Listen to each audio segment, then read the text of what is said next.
HTML এ তিন ধরনের list আছে।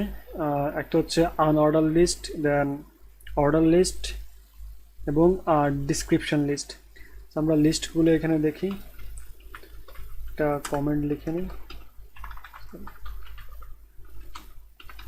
আনঅর্ডার লিস্ট, সেটা শুরু হয় ইউএল ট্যাগ দিয়ে। সো ইউএল ট্যাগের মধ্যে আপনি লিস্ট আইটেমগুলো এলআই ট্যাগ ইউজ করে লিখতে হবে। So LI item 1,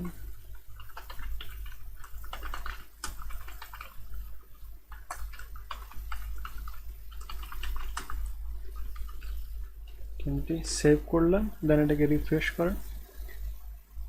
so unorder লিস্টে লিস্ট আইটেমগুলো বুলেট পয়েন্ট আকারে দেখানো হয়। তারপর অর্ডার লিস্ট,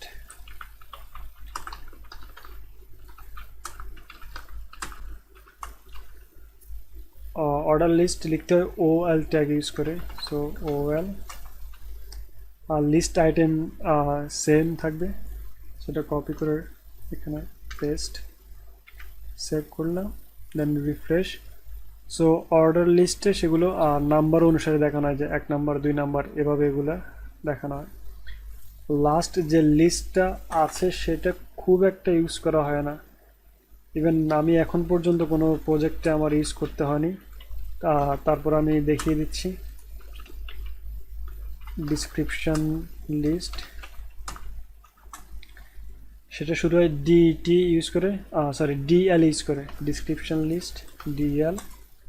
তার মাঝখানে দুটো টার্মস থাকে, একটা হচ্ছে ডিটি, এটা মানে কি আমি জানি না, সম্ভবত ডিসক্রিপশন টার্মস। সো আপনি এখানে যে কোনো একটা টার্মস লিখবেন,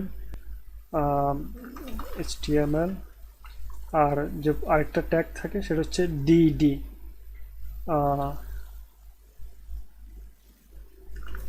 ডিডি, এখানে আপনি একটা HTML সম্পর্কে একটা ডিসক্রিপশন লিখে দেবেন।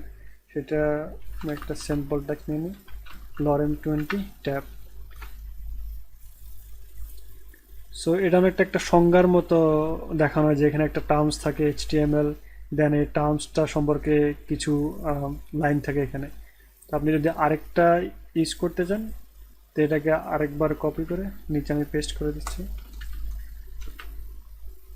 সো এখানে দুটো টার্মস শো করবে আর সেগুলোর বিবরণ শো করবে।